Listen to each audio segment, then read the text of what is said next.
ఇక కామన్ పండుగ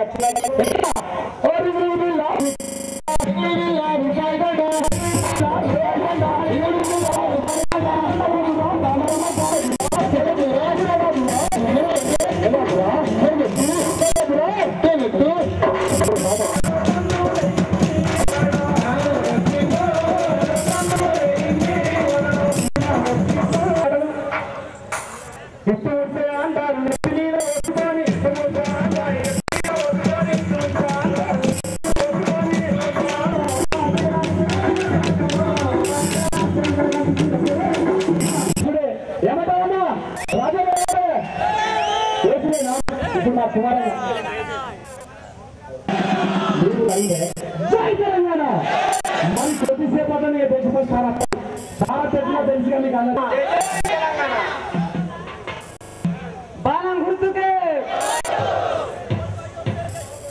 అదిగో దిగో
పొందడం ఆంధ్రలో కలిసి ఇక పూర్తి చేసిన జై తెలంగాణ, జై తెలంగాణ.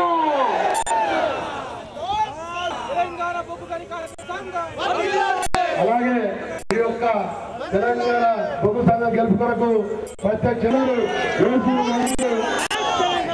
అలాగే మన అసెంబ్లీ టైగర్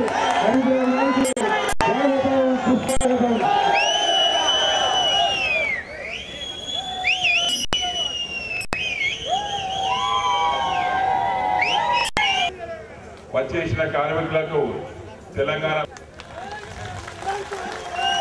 సింగరేణి 28వ తారీఖు వారసత్వం ఉద్యోగం పోగొట్టారు.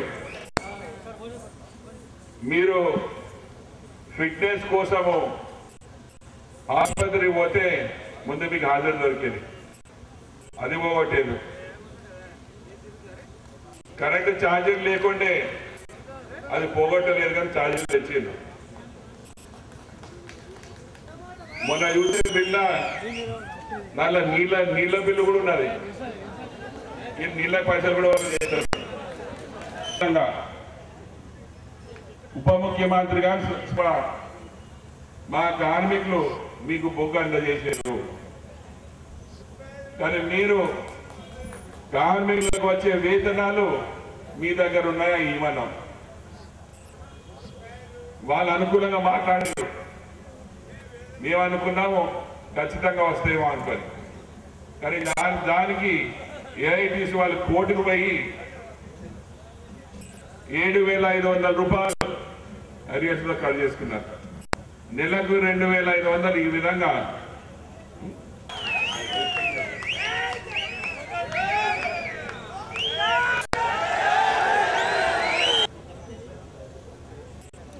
రెండు సార్లు గెలిచారు, లేదా ఉన్న హక్కులు పోగొట్టే రాష్ట్రం చేస్తానికి. తెలంగాణ బిడ్డలకు ఎక్కడ ఆపత్తున్నా కానీ వారిని ఆదుకుంటానికే పుట్టిన పార్టీ. దాని అనుబంధ సంఘం టీబీజీఎస్ పార్టీ సంఘము. మీరు గెలిపించిన తర్వాత గెలిపించి కేసీఆర్ గారి చేతిలో పెట్టండి. ఈ ఆంధ్ర ఆఫీసర్లని, ఆంధ్ర డైరెక్టర్ అనేది లాగులిప్పి మీ హక్కులు వాపసు తీసుకొస్తారు. సంఘాలకు ఓటేసిందంటే వాడు ఆంధ్రోడే కావాలి. ఇక మన దగ్గర 912 ఓట్లు ఉన్నాయట. ఆ ఎట్టి పరిస్థితుల్లో టీబీజీ కేసు పడవు. నేను ఎందుకు పడవని గట్టిగా అడిగితే నీకు పడవు సార్ అంటాడు. అలా చెప్పరాదే ఎందుకు పడవంటే ఆంధ్రోలే అంటాడు. ఇక ఆంధ్రోలు మనకి అయినప్పుడు మనం ఆంధ్రోలు సంఘం ఎదిగిస్తాం. ఏసీ అవసరం ఉన్నదా? చుక్క అంటే ఆంధ్రాలో పవ్వ. ఇక రేపటి నుంచి చుక్కలు దిగుతాయి. ఇక రేపటి నుంచి చుక్కలు దిగుతాయి. ఈ చుక్కలు కూడా ఎట్లా ఉన్నారు తెలుసా మీకు? కోటికి పోయి 60 రూపాయల మీద వసూలు చేసిందా లేదా? చేసిందా లేదా?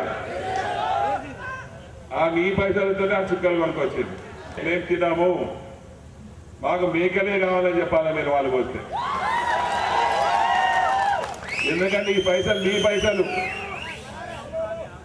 పైసలు. ఇక రేపు మొదలు పెడతారు. గ్యాంగ్ ఒక మేకిస్తారట, ఖచ్చితంగా తీసుకోవాలి. మీ పైసలు వాళ్ళు ఇచ్చినట్టు చేస్తారు. సొమ్ము మీది, సోకొకటిది. ఈ విధంగా ఈ జాతీయ సంఘాలు ఎప్పుడు కూడా మన తెలంగాణ బిడ్డలని మబ్బు పెట్టుకుంటా ఓటు తీసుకొని మోసం చేసుకుంటూ వస్తున్నారు. ఏఐటీసీ 3 రోజుల ముందు కుంభకేంద్రా లేదా? గదే 912 ఓట్లతో అప్పుడు ఓడిపోయినాం. గదే ఆంధ్రలో అక్కడ వేసి ఇద్దరు ఒకటే మన ఓడిపించారు. ఇప్పుడు ఏఐటీసీ వాళ్ళు చంద్రబాబు నాయుడు గారు వైరు. ఈసారి కూడా మీ టీఎన్టీసీ మద్దతు కావాలా మాకు, లేకపోతే మేము గెలవలేమని. ఇక చంద్రబాబు నాయుడు ఏమన్నా ఏం చేయాలన్నా మొత్తం టీఎన్టీసీల చంద్రబాబు నాయుడు 2 కంద సిద్ధాంతాన్ని నచ్చక తెలంగాణకు ద్రోహం చేస్తున్నాడని రాజీనామా చేసి పెద్ద ఎత్తున టీబీజీ కేసులో జాయిన్ అవడం జరిగింది. ఈ విధంగా వాళ్ళు ఏం చేసినా పప్పులు ఉడకవు. ఇప్పుడు వాళ్ళనే ఉడకబెట్టాలి అని ఆ విధంగా ఎలక్షన్లకు పోదాము. ఎలక్షన్ అయిన తర్వాత నేను ఇక్కడనే ఉంటా, అందుబాటులో ఉంటా.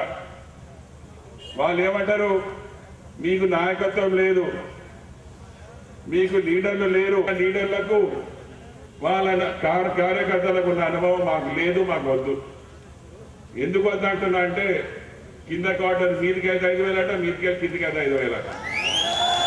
ఆ అనుభవం వద్దు మాకు, ఆ పంచాయతీ వద్దు. 10,000 సస్పెన్షన్లు అయినాయి. ఈ 10,000 సస్పెన్షన్లు ఎందుకు అయినాయి అని ఆలోచన తెలుసుకుంటే ముందు ఊళ్ళల్లో పెద్ద మనుషులు, పంచాయతీ తెంపే పెద్ద మనుషులు ఉంటుండే. నెల రోజులు అయింది ఈ పంచాయతీలు. ఆ రోజుల్లో పంచాయతీ అంటే పెద్ద మనుషులకు తినిపించుడు తాగిపించుడు పంచాయతీ అయిపోయేవారు. ఇక నెల నుంచి ఏం దొరకలే పెద్ద మనుషులకు. పొంగ రామన్నను పిలిపించి అన్ని భూముల దున్నుతున్నాడు, రాజాని భూముల దున్నుతున్నాడు, నువ్వు పోయి చూసుకోపో అంటే ఆయన పోయి చూస్తే కొంచెం గట్టిగా కలిగింది. ఇక పంచాయతీ మొదలైంది. వీళ్ళ దగ్గర పైసలు అయిపోయినాయి కానీ ఆ పంచాయతీ దగ్గర. అదేవిధంగా ఈ 10,000 సస్పెన్షన్లు ఎందుకు వచ్చినాయి అంటే జాతీయ గెలిచిన సంఘం మేనేజర్ దగ్గర పోతుందట. పోయి మేనేజర్తో చెప్తుంది, ఇగో ఆయనకు ఛార్జ్షీట్ ఇచ్చిన తర్వాత ఆ ఛార్జ్షీట్ దొరికిన కార్మికుడు ఫిట్ సెక్రటరీ దగ్గర పోయి, అన్న నాకు ఛార్జ్షీట్ వచ్చింది, నువ్వు పోయి మేనేజర్కి తప్పైందని చెప్పు అని పోయి తప్పైందా చెప్పంగానే ఆ ఛార్జ్షీట్ క్యాన్సిల్. మళ్ళీ ఏమంటాడు, సాయంత్రం వచ్చి ఆఫీస్లో కలుగు. ఇక ఆఫీస్లో కాగానే పంచాయతీ చెప్పినందుకు 2,000 జేబులో పెట్టుకుంటాడు. తెలంగాణ భూమి కార్మిక సంఘానికి మీ ఎంబడే ఉంటాం, మీ అందుబాటులో నేను ఇక్కడ ఉన్నాను. ఒక మార్పు అవసరం ఉన్నది. మన తెలంగాణ కార్మికుల భక్తులు బాగా చేద్దాం, వీళ్ళ మెడల వంచి మన హక్కులను తెచ్చుకుందాం.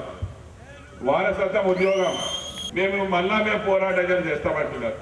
వీళ్ళని నమ్మచ్చా సార్? ఎట్టి పరిస్థితుల్లో డిపాజిట్ గల్లంతు చేసి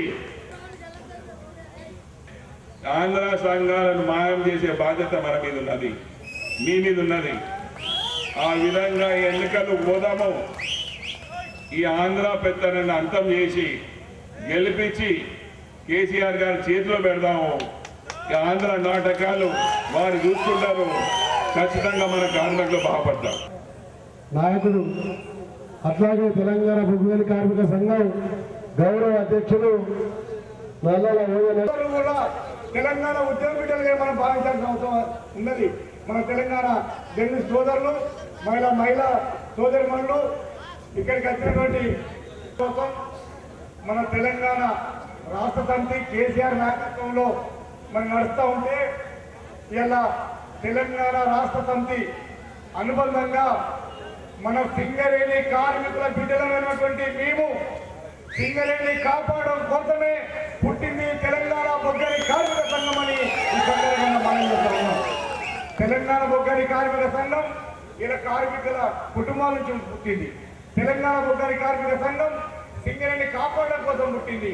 తెలంగాణ బొగ్గని కార్మిక సంఘం ఇలా 28న జరిగేటువంటి గుర్తింపు ఎన్నికల్లో ఖచ్చితంగా గెలవబోతుందని చెప్పి అనడానికే ఇలా వేలాది మందిగా మన శ్రీరాంపూర్లో కనబడతా ఉన్నాయి. ఉద్యమాన్ని తెలంగాణ బొగ్గని కార్మిక సంఘాన్ని రకరకాల పేర్లతోటి ఇలా మాట్లాడుతూ ఉన్నారు. నేను ఎక్కువ చెప్పాను, హరీష్ అన్న 10 అవుతుంది. హరీష్ అన్న 98 నుంచి ఇప్పటి వరకు జరిగినటువంటి గుర్తింపు ఎన్నికల్లో మన కార్మిక అన్నలు, మన కార్మిక సోదరులు, మన చీకటి సూర్యులు ఏఐటీసీని గెలిపించిండ్రు, ఐఎన్టీసీని గెలిపించిండ్రు. కానీ ఇలా మన చీకటి సూర్యుల బతుకుల్లో మట్టి కొట్టిండ్రు ఈ జాతీయ సంఘాలని చెప్పి మనం చేస్తా ఉన్నాం. మన కడుపులో పుట్టిన పిల్లలకు మన జన్మత వచ్చినటువంటి హక్కులు, మరి డిపెండెంట్ ఉద్యోగాల హక్కులు మనం గెలిపించిన పాపానికి ఇలా పోగొట్టినటువంటి పాపం జాతీయ సంఘాలకే తప్ప వేరే కాదని విషయాన్ని గమనించాల్సిన అవసరం లేదట. తిరుపతి రాజు గారు నిలబెట్టి మాట్లాడితే 2 రోజులు వేది బోర్డు కోసం మాట్లాడేటువంటి మన కోటి లింగం ఉన్నాడు, మన తిరుపతి రాజన్ ఉన్నాడు, మీరా రాజేందర్ ఉన్నాడు, మన మల్లన్ ఉన్నాడు. ఒక్కటే ఒక విషయం చెప్తా, వేది బోర్డులో 8వ వేది బోర్డు మనకు వచ్చింది. మీరందరికీ తెలుసు, ఎప్పుడు కూడా మన వేతనాల్లో ఏ కోతలు లేకుండే వేది బోర్డులో హక్కులే వచ్చేటి, హక్కులే సాధించుకున్నాం. కానీ వేది బోర్డులో ఎప్పుడు కూడా మన వేతనాల నుంచి కోతలు లేకుండే. వేది బోర్డు అప్పుడు మొదటి వేది బోర్డు అప్పుడు తీసుకొచ్చి కోత పెట్టింది కరెంటు బిల్లు. మొదటి వేది బోర్డు 8వ వేది బోర్డులో కరెంటు బిల్లు కోత పెట్టిండు. అవునా కాదా? 10వ వేది బోర్డు లోపల మనం తీసుకునే గాలి కూడా బిల్లులు పెట్టేటువంటి రోజులు తెస్తాయి. జాతీయ సంఘాలు మా జీతాల్లో కోత పెట్టే ఈ జాతీయ సంఘాలతో తెలంగాణ కోసం ముందుండే తెలంగాణలో ఉన్నటువంటి సింగరేణిని కాపాడుకునేటువంటి శ్రీకాంత లాంటి తెలంగాణ బొగ్గని కార్మిక సంఘం కావాలని చెప్పని సింగరేణి కార్మికులు అడుగుతా ఉన్నారు. మొత్తం మాటలు మీరు మాట్లాడేది వేది బోర్డు సంఘాలకును ఈ గుర్తింపు ఎన్నికలకైనా సంబంధం ఉన్నదా? ఒకవేళ గుర్తింపు ఎన్నికలకు సంబంధం ఉంటే మరి బిఎంఎస్ సింగరేణిలో ఎప్పుడు గెలవలే బిఎంఎస్ మరి వాళ్ళకు 2 సీట్లు ఉన్నాయి. హెచ్ఎంఎస్ ఎప్పుడు గెలవలే, మరి వాళ్ళకు కూడా సీట్లు ఉన్నాయి. అదేవిధంగా సిఐటి ఎప్పుడు గెలవలే, మరి వాళ్ళకు కూడా సీట్లు ఉన్నాయి. అవి జాతీయ సంఘాలు జాతీయ పరంగా వచ్చినటువంటి వాళ్ళ సీట్లు తప్ప సింగరేణికి సంబంధం లేదనే విషయం ఇలా వాళ్ళు మా అరవింద్ రెడ్డి గారు, మా మల్లన్న గారు, మా తిరుపతి రాజన్న, మా కోటిలింగం అన్న చెప్పిన తర్వాత జాతీయ సంఘాలు తోకముడుచుకొని ఇంకొక మాట చెప్తాము. ఇంకొక మాట ఏంటంటే ఈ సింగరేణి ఎన్నికలకు ఈ తెలంగాణ ఉద్యమానికి ఏం సంబంధం అంటుంది. అన్నా, నా సింగరేణి అన్నకు తెలంగాణ ఉద్యమానికి సంబంధం లేదా? సీతారామయ్య అడుగుతా ఉన్నా. తెలంగాణ కార్మికులకు తెలంగాణ ఉద్యమానికి సంబంధం లేదంటే ఇక్కడ నమ్మడానికి ఎవరు లేరని ఈ సందర్భంగా మనం చెప్తా ఉన్నాం. అంటున్నారు నాకు మీకు తెలంగాణ లేదనే విషయం గమనించాల్సిన అవసరం ఉందని. ఇలా జై తెలంగాణ అంటే మేము నమ్ముతామా? ఇలా రాజీనామా చేయమంటే మీ సీట్ల ఎమ్మెల్యేలు తోకముడిచి ఇంట్లో వాళ్ళని 3 నెలల కనవల్లే. రాజీనామా చేయి మీరంటే ఒక్క మాట కొద్ది తెలంగాణ బిడ్డలు చనిపోతా ఉన్నారు. రాజీనామా చేయమని ఒక్క మాట అంటే 3 ఎమ్మెల్యేలను 10 మంది ఎమ్మెల్యేలు రాజీనామా చేసినాం. రాజీనామా చేసినప్పుడు పేదల మీద అక్కడ కాంగ్రెస్ సపోర్ట్ చేస్తారు, ఇక్కడికి వచ్చి హనుమంతరావు సపోర్ట్ చేస్తారు, మన్నవరికి వచ్చేమో కోడియాలను సపోర్ట్ చేస్తారు. మీరు తెలంగాణ అంటారా అని చెప్తా సమాధానం చెప్పాలి. సిపిఐ నాయకులారా, ఏఐటీసీ నాయకులారా, మీరు సమాధానం చెప్పిన తర్వాతనే రాజీనామా చేసిన వాళ్ళకు వ్యతిరేకంగా మీరు ప్రచారం ఎందుకు చేసిండ్రో అని, ఆ ప్రచారం ఎందుకు చేయాల్సి వచ్చిందో మా కార్మికులకు చెప్పిన తర్వాతనే మీరు ఎన్నికల ప్రచారం రావాలని చెప్పని మేము కార్మికుల తరఫున డిమాండ్ చేస్తా ఉన్నాం. ఇప్పటికైనా మన ఇలా ఓసీలు నడుస్తున్నాయంటే ఒక విషయం గుర్తుంచుకోవాలి. ఇలా ఓసీలల్లో కాంట్రాక్టర్లు ఎవరు? ఆంధ్ర వాళ్ళు. ఇలా యూనియన్ నడిపేది ఎవరు? ఆంధ్ర వాళ్ళు కాబట్టే, యూనియన్ నాయకులు ఆంధ్ర వాళ్ళు కాబట్టే, దాని అధినాయకులు ఆంధ్రులు కాబట్టే ఆంధ్ర కాంట్రాక్టర్లు వచ్చి ఇలా సింగరేణిలో పనిచేస్తా ఉన్నాయి. ఖబర్దార్, తెలంగాణ బొగ్గని కార్మిక సంఘం కన్ను వెళ్తుంది. తెలంగాణ బొగ్గని కార్మిక సంఘం ఇలా ముందు నిలబడ్డది. తెలంగాణ బొగ్గని కార్మిక సంఘం అంటే కార్మిక కుటుంబ సంఘం, కార్మికుల కొడుకుల సంఘం. కాబట్టి రేపొద్దున గుర్తింపైన తెల్లారి, కార్పొరేట్ లో గెలిచిన తెల్లారి ఖచ్చితంగా మన హరీష్ అన్న, మన కేసీఆర్, మన అరవింద్ రెడ్డి, కెంగర్ల మల్లయ్య చేత మొదటి సంతకం ఇలా కట్ చేస్తున్నటువంటి, అక్రమంగా కట్ చేస్తున్నటువంటి సకల జనుల సమ్మె చేసినాం. 50 మిలియన్ల టార్గెట్ ఇస్తే 53 మిలియన్ల బొగ్గు టన్నులు మరి ఉత్పత్తి చేసినాం. 450 కోట్ల రూపాయలు లాభం తెచ్చాం. కాబట్టి 25 రూపాయలు మాఫీ చేయాలని ఆ మొదటి డిమాండు ఖచ్చితంగా సంతకం చేస్తాం. 25,000 మాఫీ చేయించామని చెప్పని ఈ వేదిక జాతీయ సంఘాలు ఎప్పుడైనా మన కాళ్ళ కాడికి వచ్చి ఓట్లు అడిగింది, ఓట్లు వేయించుకున్నాయి. ఓట్లు వేసుకున్న తర్వాత మన జుట్టు కొట్టిండ్రు, మన హక్కులు పోగొట్టిండ్రు. అవునా కాదని అడుగుతా ఉన్నా. కానీ తెలంగాణ బొగ్గని కార్మిక సంఘం ఇలా ఓట్లు అడుగుతా ఉన్నది. ఓట్లలో గెలిచినాక మీ కాళ్ళగా ఉండి పనిచేస్తే తప్ప మీ జుట్టు పట్టడంగా మీ మన హక్కులను మేనేజ్మెంట్ తాకట్టు పెట్టారు. ఇలా తాకట్టు పెట్టినటువంటి హక్కులను ఖచ్చితంగా తెలంగాణ బొగ్గని కార్మిక సంఘం ఈ 20 మంది ఎమ్మెల్యేలు మెడలు వంచి మేనేజ్మెంట్ మెడలు వంచి తాకట్టు పెట్టిన హక్కులను బయట తీసుకొస్తాం. కార్మికుల పక్షాన్ని నిలబడి పోరాటం చేస్తున్నందుకు మరొకరు జై తెలంగాణ, జై తెలంగాణ, జై తెలంగాణ. భవనం గుర్తుకే, భవనం గుర్తుకే, భవనం గుర్తుకే. అలాగే బీవైఎస్ గత 20 ఏళ్ల నుంచి సిఐటి పార్టీలో పనిచేసి ఈరోజు 50 మంది కార్యకర్తలతో జైనందుకు వారందరికీ పేరు పేరున ధన్యవాదాలు తెలియజేస్తున్నాం.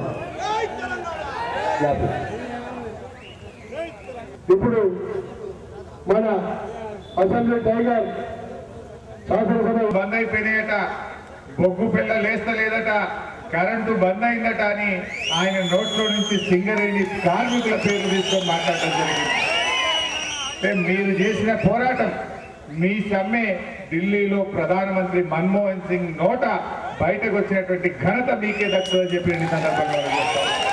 ఇప్పుడే మా సారయ్య మాట్లాడుతూ మా ఎమ్మెల్యేలు రారు అన్నారట. మరి అలా ఎంత అన్యాయం ఇది! అంటే ఓడిపోతామని ఓటమి భయంతో ఎన్ని అబద్ధాలైనా ఆడడానికి వాళ్ళు సిద్ధంగా ఉన్నారనేది అర్థమవుతా ఉంది.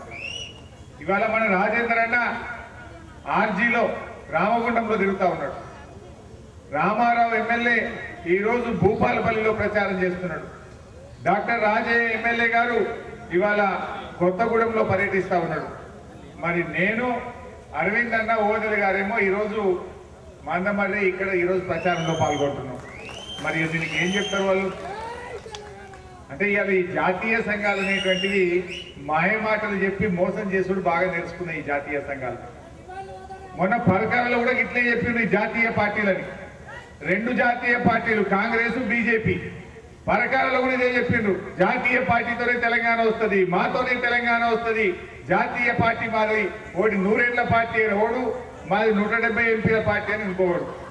కానీ ఇలా పరకాల ప్రజలు బండకేసి కొట్టే 2 జాతీయ పార్టీల డిపాజిట్లు గలతాయి. పొడగొట్టిందే మీరు. మళ్ళీ మేము చెప్తాం డిపెండెంట్ ఉద్యోగాలు సాధిస్తామంటే తాగుబోతుని మాటకు ఏ టీసీల మాట పెద్ద తేడా లేదు. నా దృష్టి నేను అడుగుతా ఉన్నా, సిపిఐ పార్టీ ఏమంటున్నది? మేము కూడా తెలంగాణకు అనుకూలమే అంటుంది. అంటుందా? మేము తెలంగాణనే అంటున్నది. కానీ ఇక్కడనే ఉన్న తిరకాసంతా.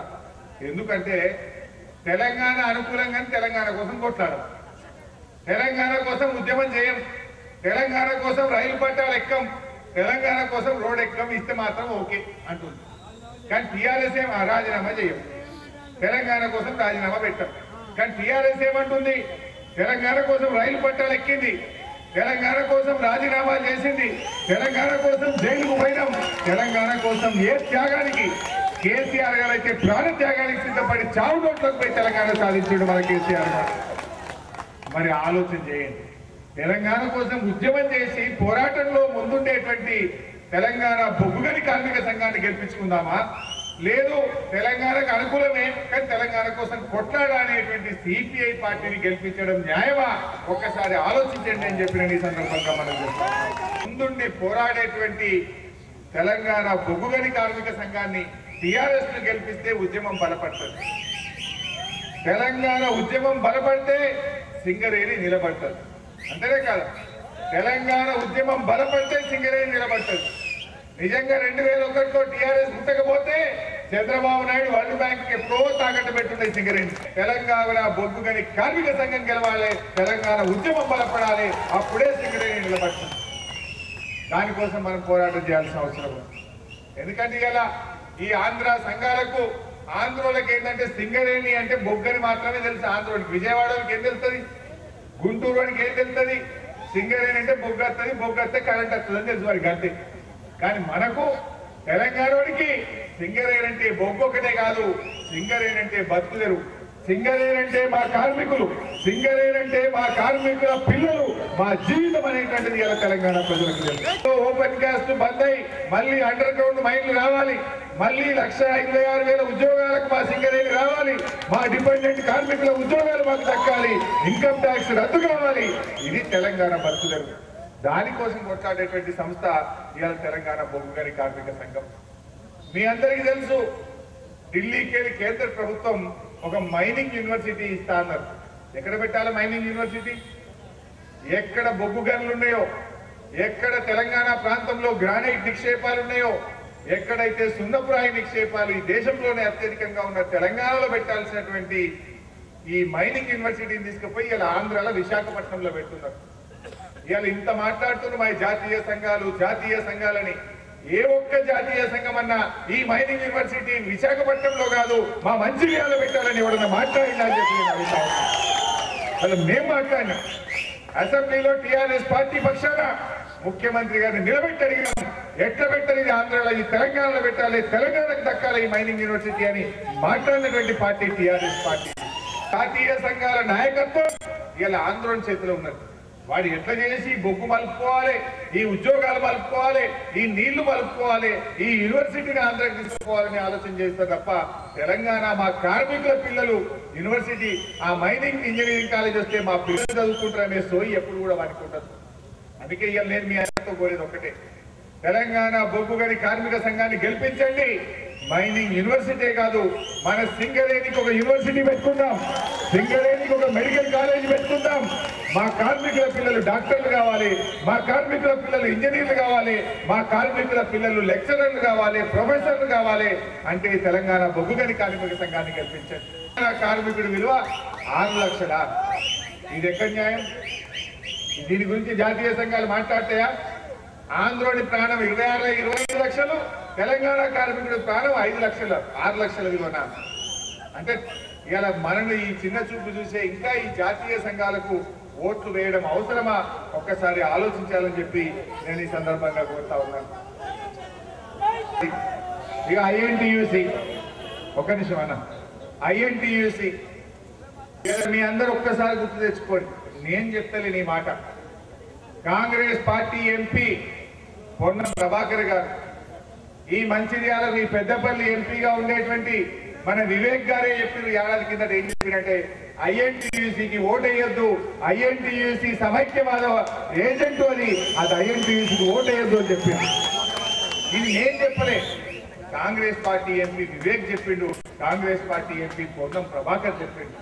ఎందుకు చెప్పింది ఈ మాట? ఎప్పుడు చెప్పింది ఈ మాట? ఐఎన్టీయూసీ అధ్యక్షుడు సంజీవరెడ్డి గారు తెలంగాణ కోసం జస్టిస్ శ్రీకృష్ణ కమిటీ వేస్తే ఆ కమిటీకి తెలంగాణ అవసరం లేదు, ఈ రాష్ట్రం సమైక్యంగా ఉండాలని చెప్పి ఐఎన్టీయూసీ అధ్యక్షుడు సంజీవరెడ్డి గారు శ్రీకృష్ణ కమిటీకి ఉత్తరం రాసింది. అప్పుడు ఆ తర్వాత గోదావరికల్లో ఐఎన్టీయూసీ మీటింగ్ అయిన తర్వాత ఇదే ఎంపీ చెప్పిండు, ఐఎన్టీయూసీ ఇలా సమైక్యవాదులకు ఏజెంట్ గా మారింది, కార్మికులారా ఐఎన్టీయూసీకి ఓటేయొద్దు అని చెప్పి ఆ రోజు ఎంపీ వివేక్ చెప్పిండు. వద్దు, తెలంగాణ అవసరం లేదు, ఆంధ్రోని మోసేది నింద అక్కడ బతుకుతామని ఐఎన్టీయూసీ అధ్యక్షుడు సంజీవరెడ్డి చెప్తే ఇంకా ఆ ఐఎన్టీయూసీలో ఏ రకంగా ఈ కార్మికులు కొనసాగుతారు, ఇంకా ఎందుకు ఐఎన్టీయూసీకి ఓటేయాలని చెప్పి నేను ఈ సందర్భంగా అడుగుతాను. ఈ కార్మికుల హక్కులు కాపాడిందంటే శ్రీకాస కాపాడింది, నేడు ఈ కార్మికులకు అండగా హక్కులను కాపాడేది తెలంగాణ బొగ్గు గని కార్మిక సంఘం మాత్రమే. సింగరేణి గొప్పతనం ఏందో ఎప్పుడు తెలిసింది అంటే, రోజు మీరు పోయి బొగ్గు బాయిలోకి పోయి గర్మికులాయి లోతులలో బొగ్గు తీసుకొని వస్తుంటే ఆ బొగ్గుతో కరెంట్ తయారైతుంటే అర్థం కాలే ప్రపంచానికి, ముఖ్యంగా ఆందోళనకు అర్థం కాలే సింగరేణి గొప్పతనం ఏందో, మన గొప్పతనం ఏందో. మొన్న ఒక్కరోజు మనకు మంట ఉట్టుకొచ్చి తెలంగాణ జరుగుతున్న అన్యాయాన్ని గమనించి సత్తా చెరువు కింద పడేసి సకల చెరువుల సమ్మెర, సకల చెరువుల సమ్మెర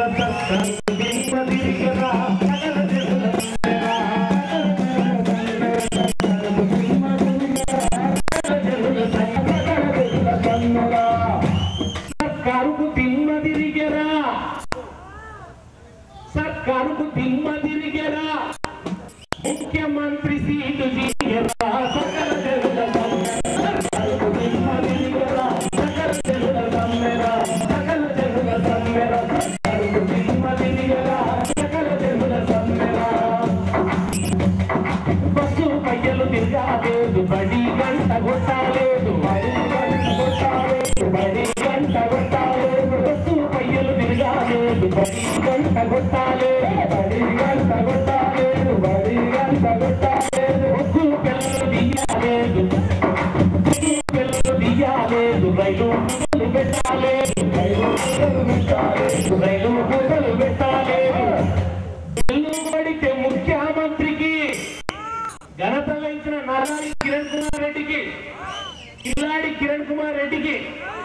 పెళ్లి కొడితే సెక్రటేరియట్ లో ఉండే 4వ తరగతి ఉద్యోగి చెప్పరాసి వచ్చి ఏం కావాలి అన్నాడు. నీళ్ళు కావాలంటే అన్నాడు. పెళ్లి కొడితే ముఖ్యమంత్రికి నీళ్లు తెచ్చేలేదు సకల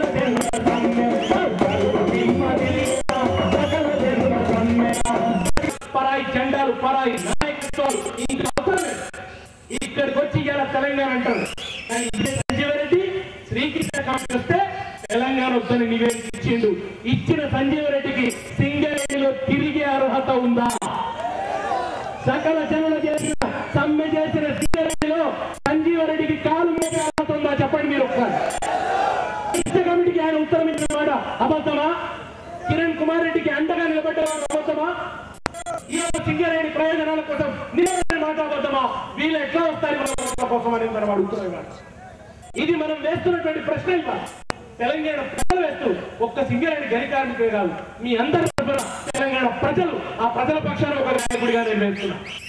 ఒక పార్టీగా కూడా కాదు, ఒక పాటగాడిగా నేను ప్రశ్న వేస్తున్నా, ఒక గాయకుడిగా నేను ప్రశ్న వేస్తున్నా, ఒక సాంస్కృతిక సైనికుడిగా నేను ప్రశ్న వేస్తున్నా. ఎట్లా జరుగుతుంది ఇంకా మన నేరుగా మన గడ్డ మీద ఇతరులు చేసిన తర్వాత సమయానికి ముందు గడ్డపారతో పడిచినాక మళ్ళీ మెల్లగా పువ్వు పట్టుకొని నెమలిక పట్టుకొని వస్తే ఎట్లా భరిస్తాం మనం అనుకుంటున్నాం. అది ఇవాళ మనకు జరుగుతున్నటువంటి అన్యాయం. ఈ అన్యాయాన్ని మనం పసిగట్టాల్సినటువంటి అవసరం ఉంది. ఈ అన్యాయాన్ని మనం అర్థం చేసుకోవాల్సినటువంటి అవసరం ఉంది. మన మధ్య మనకు తాకులాటలు పెడతాం. ఇవాళ జయశంకర్ గారు మొక్క తెలంగాణ బొగ్గు కార్మిక సంఘం చూస్తే ఆంధ్ర లాబీలు ఆగమవుతున్నాయి. ఢిల్లీలో గజ గజ గజ గజ గజ వణుకుతున్నారు ఆంధ్ర లాబీలు. వారికి కెపాసిటీ తగ్గిపోయింది. ఎందుకంటే జగన్ అనేటువంటి ఆంధ్రలో ఒక్క పెడితే లగడపాటి అనేటువంటి బాధాలో మీకు ఏం మాట్లాడతలేదు. ఏం మాట్లాడరాక పరకాల మెజార్టీ తగ్గింది, పరకాల మెజార్టీ తగ్గింది. నీ దగ్గర తగ్గింది. పరకాల ఏమైంది?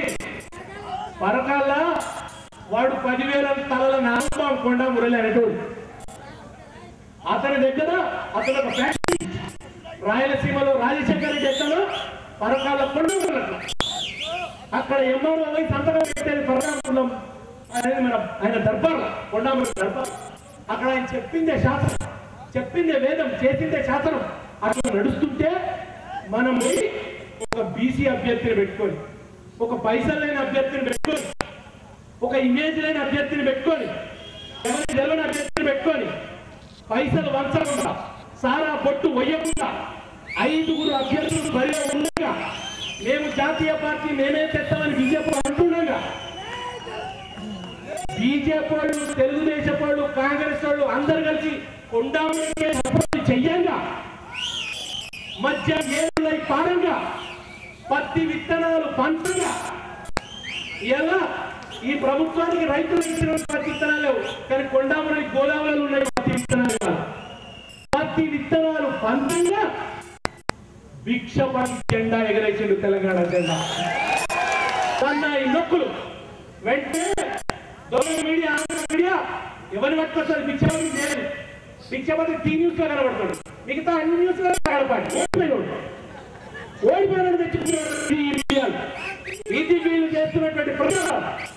ఇవాళ నాయన పరకాలు మాత్రమే కాదు, ఈ సోనియా గాంధీ చెవులు గింగులు మరేటట్టు బొబ్బు కన్నులు కూడా బొబ్బ పెట్టి జై తెలంగాణ అంటే మీ ఢిల్లీ కట్టే గతగతలాడేటట్టు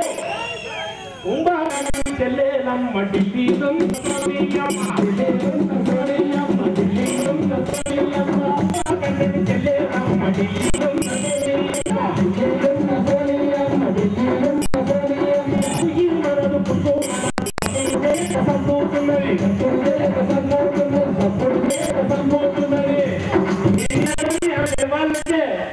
ఈడ కాంగ్రెస్ వాళ్ళను గుచ్చితే గాని, ఈడ ఆంధ్ర జెండాల దంచితే గాని నీకు మొత్తం నిద్ర వదలదమ్మ.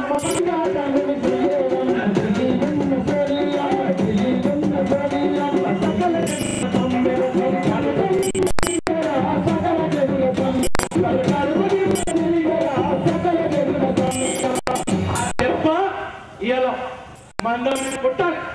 ఎందుకంటే మందమని కావచ్చు, శ్రీరాంపూర్ కావచ్చు, మర్రి మందంతా రాలేదు మంద వాళ్ళు. ఎందుకంటే ఆయన ఒక క్లర్క్ ఉద్యోగంలోకే రాలే అప్పారావు సుబ్బారావు. ఆయన క్లర్క్ ఉద్యోగంలోకి వచ్చిండు. ఆయన వచ్చినాక వెళ్ళాక భార్యను పట్టుకొచ్చిండు. ఆయన భార్య ఏమైంది? నువ్వు ఈడ కల్లాసు అలా అక్కడక్కడ కల్లాసు అదే నీకు ఈడలేదు. కథ చెప్తా మీకు, ఇది కథ కాదు నిజం. లక్ష్మీనారాయణ మీ సింగరేణిలో ఒక ఇంగ్లీష్ బాగా చదువుకొని పాపం ప్రైవేట్ స్కూల్లో పనిచేస్తున్నాడు. ఆయన మా దోస్తు ఆయన అవసరం నాకు చెప్పిండు ఫోన్లో బాగా. ఇదే శ్రీరాంపూర్ ధూమ్ధాంకి వచ్చినప్పుడు వచ్చి చెప్పిండు. ఆయన ధూమ్ధాంలో ఏడ్చుకుంటూ ఆయన ఇంగ్లీష్లో ఎంఏ పిహెచ్డి చేసిండు. పిహెచ్డి చేసిన ఆయన ఇక్కడ ఏదో ఒక చిన్న ప్రైవేట్ స్కూల్లో పనిచేస్తున్నాడు. ఇక్కడనే ఇంకో ప్రైవేట్ స్కూల్లో సుబ్బారావు అనేటి ఆయన పనిచేస్తున్నాడు ఆంధ్రాలో. ఇద్దరు కలిసి కాగజ్ నగర్ లో ఒక ఎయిడెడ్ కాలేజీ ఉంటే ఇంగ్లీష్ లెక్చరర్ కోసం దరఖాస్తు పెట్టుకున్నాం. దరఖాస్తు పెట్టుకుంటే న్యాచురల్ గా ఎవరికి వస్తుంది? సుబ్బారావుకే వచ్చింది. మన లక్ష్మీనారాయణకు రాలే. పాపం తెలియని లక్ష్మీనారాయణ ఎడి లక్ష్మీనారాయణ పోయి ఎందుకు రాలే అని తెలుసుకుంటే అది ఆంధ్రలో ఎయిడెడ్ కాలేజ్. మన దగ్గర ఎయిడెడ్ కాలేజీ లేవు. మన ఎయిడ్ ఇయ్యనే ఇయ్యరు. ఇయ్యక ఒక కాలేజీ అది ఎవరిది? ఆంధ్రలో ఉంటుంది. ఆయనకి ఇయ్యలే లక్ష్మీనారాయణ. ఇయ్యకపోతే లక్ష్మీనారాయణ పాపం ఏడ్చిండు, దుఃఖపడ్డాడు, బాధపడ్డాడు. శ్రీరాంపూర్కి వచ్చింది. శ్రీరాంపూర్కి వచ్చినాక ఏం చేసినట్టు పాపం ఆయన పోతమైతే గవర్నమెంట్ రాకపోయాడు. ఈ సుబ్బారావు ఖాళీ అయిన ఉద్యోగం కదా, ఆయన గవర్నమెంట్ ఉద్యోగం వస్తే ఇక్కడ ప్రైవేటు స్కూల్ ఏదైతే పనిచేస్తుండో ఆ ఉద్యోగం ఖాళీ అయింది కదా, అందులో జాయిన్ అయినా అనుకోండి. అదే ఇస్తారు విచారణకి ఎక్కువ జీతం ఉన్నది, ఈయన పని చేస్తున్నాడు అనుకోండి. అక్కడికి పోయి ఆ ప్రిన్సిపాల్ పట్టుకొని అయ్యా సుబ్బారావు గారు ఖాళీ చేసిన ఉద్యోగం నాకు ఇయ్యరా అన్నాడు. వెంటనే ఆయన ఏమన్నాడంటే అబ్బాయి ఆయన పోతూ వాళ్ళ తమ్ముడు పెట్టి వెళ్ళాడండి ఇక్కడ అన్నాడు. పోగుడు తమ్ముడు పెట్టిపోయాడు. అంటే మన లక్ష్మీనారాయణ గతేమైంది? వాడు పిహెచ్డి చేసినా ఇప్పటికీ ప్రైవేట్లోనే పనిచేస్తున్నాడు. ఇది మన గతి, ఇది మన బాధ. సింగరేణి చుట్టూ అనుబంధంగా వచ్చిన ఉపాధి రంగాలను కూడా వాళ్లే ఖండించి నీ బొగ్గు తీసుకొని పోయి కరెంట్ తయారు చేసుకుంటున్నది వాళ్ళే. నీ తట్ట చెమ్మచ్చు వాడే తయారు చేస్తాడు, నీ లైట్ వాడే తయారు చేస్తాడు. అన్ని అనుబంధ పరిశ్రమలు అన్ని అక్కడే ఉంటాయి, విశ్వవిద్యాలయాలు అక్కడే ఉంటాయి, కాలేజీలు అక్కడే ఉంటాయి. కనీసం నీ దవాఖాన సిటీ స్కాన్ ఉండదు. బిహెచ్ఎల్ పోయి హాస్పిటల్ చూడండి ఎట్లుంటుంది. కేంద్రంలో ఉండే గవర్నమెంట్ సెక్టార్ ఎట్లా ఉంటుంది. కానీ సింగరేణి ఇట్లా ఎత్తుకున్నది. సింగరేణి కార్మికులకు ఇంత చైతన్యం ఉండగా, ఇంత సంఘటిత శక్తిగా ఉండగా, ఇన్ని త్యాగాలు చేయంగా, ఇంత రక్తం ధారబోయంగా, ఇంతమంది అమరుల యాది మనకుండగా ఇవాళ మనం ఈ దుఃఖం అనుభవిస్తున్నాం. కనుక ఇప్పుడు చూడవలసింది గీనెత్తున్నాడు, గాయనెత్తున్నాడు కానీ ముఖం కరణ కానీ కాలం కరణ ఇప్పుడు ముచ్చట కాదు. ఇవి చిన్న చిన్న విషయాలు. ఇవాళ జరుగుతున్న పోరాటం పెద్దది, విశాలమైన పద్ధతిలో మనం ఆలోచించాలి. స్థానిక నాయకులకు అర్థమైనట్టుగా స్థానిక సమస్యలు బయట నుంచి వచ్చిన అర్థంగా ఇంతకుముందు హరీష్ రావు గారు చెప్పాడు. వాళ్ళ సింగరేణి అంటే బొగ్గు మాత్రమే, కానీ బొగ్గు తీస్తున్న కార్మికుడు కాదు, అతని భార్య బిడ్డలు కాదు, ఈ ప్రాంతం కాదు, ఈ ప్రాంత అభివృద్ధి కాదు. కాకుంటే కార్మికుడికి మినరల్ వాటర్ కావాలన్న విషయం కూడా వీళ్ళకి తెలుసుదా? ఆ గర్మి గులాయి లోతుల్లో పోతుంటే ఇవాళ విదేశాల్లో ఉన్నటువంటి ఏసీ గాలి పంపిస్తారు గనులలోకి. కనీసం బయటకు వచ్చిన తర్వాత డిహైడ్రేషన్ కాకుండా ఒక ఏసీ హాల్స్ పెట్టించాలన్న జ్ఞానం కూడా జాతీయ సంఘాలకు ఇన్ని రోజు కదలదా? కలిగి కావాలనే ఆలోచన తెలంగాణ ఉద్యమం వచ్చినాకనే వచ్చింది. ఎందుకు సింగరేణిలో ఒక మెడికల్ కాలేజీ ఉండాలి, ఆ మెడికల్ కాలేజీలో ఇక్కడ కార్మికుల పిల్లలకు రిజర్వేషన్ ఉండాలనే డిమాండ్ తెలంగాణ ఉద్యమం పుట్టుకొచ్చింది. ఇది ఒక చరిత్ర, ఇది ఒక పరిణామం, ఇది ఒక చారిత్రక సందర్భం. ఈ సందర్భం వీటిని ముందర చేస్తుంది. ఎజెండా మారింది, ఆంధ్ర ఎజెండాలు పోయినాయి, ఆంధ్ర సంఘాలు పోతున్నాయి, ఆంధ్ర సంఘాలు తొత్తులైన తెలంగాణ వాళ్ళు కూడా మట్టిలో కలిసిపోతున్నారు. చరిత్ర తన్నుకొని వస్తున్నది, చరిత్ర పైకి వస్తున్నది. అది ఉబికి పాతాల గంగ పైకి చిమ్మినట్టు చిమ్ముతున్నది. కనుక ఈ దశలో మనం విద్యతో వివేకంతో వ్యవహరించాలి. మీరు సంఘటిత చైతన్యం ఉన్నవాడు, రాజకీయ జ్ఞానం ఉన్నవాడు, ప్రపంచాన్ని అర్థం చేసుకున్నవాళ్ళు, ప్రపంచ పోరాటాలని చదువుకున్నవాడు, మీకు ఇప్పుడు తెలంగాణ ఉద్యమం ఇక్కడి జన్మ మీకు ప్రత్యేకంగా వివరించాల్సినటువంటి అవసరం లేదు. మీరు ఇక్కడ సృష్టించే చరిత్ర రేపు తెలంగాణ రాష్ట్రం ఏర్పడబోయే చరిత్రకు మంత్రసానిగా వ్యవహరిస్తుంది బొగ్గుగని కార్మిక సంఘం తెలుపు అని చెప్పి నేను మీకు సవినయంగా తెలియజేస్తున్నాను. మీకు ఒక విషయం కూడా చెప్తున్నా, నేను ఏ పార్టీలో సభ్యుడిగా, జయశంకర్ గారు ఎప్పుడు చెప్పారు, సార్ మీరు టీఆర్ఎస్ లో సభ్యులా? కాదు, ఎందుకంటే నాకు ఎమ్మెల్యే అవడమో ఎన్నికల్లో పాల్గొనడమో నా టార్గెట్ కాదు. నా ప్రజల్ని చైతన్యవంతం చేయడం నా టార్గెట్. ప్రజలు ఎక్కడ పోతే అక్కడికి పోతా, ఎవరు తెలంగాణ గురించి నిజాలు చెప్పనిస్తే వాళ్ళ వేదికలు ఎక్కుతా చెప్తా. జయశంకర్ గారి వారసత్వం, జయశంకర్ గారి స్వప్నాన్ని గుదాన మోసుకొని తిరుగుతున్నాం మేము. ఇవాళ జయశంకర్ గారు ఉంటే ఈ వేదిక మీద ఉండేవాడు. ఆయన చెప్పేవా జరుగుతున్న అన్యాయాలు చెప్పేవా? కనుక ఈ చారిత్రక పరిస్థితిని గుర్తెరిగి బాధ్యత మీ దగ్గరకు వచ్చిన తప్ప నాకు ఇంకేదో ఇంట్రెస్ట్ ఉండి కాదు. మీరు నన్ను నేను చూస్తా కనుక ఏ ఆర్తితో వచ్చిందో, ఏ ఆవేదనతో వచ్చిందో దయచేసి అర్థం చేసుకోవాల్సిందిగా మీ అందరికీ కోరుతూ, ఇక్కడ తెలంగాణ జెండాకు, TBGK జెండాకు విజయాన్ని కట్టబెట్టాల్సిందిగా మీ అందరినీ ప్రార్థిస్తూ నేను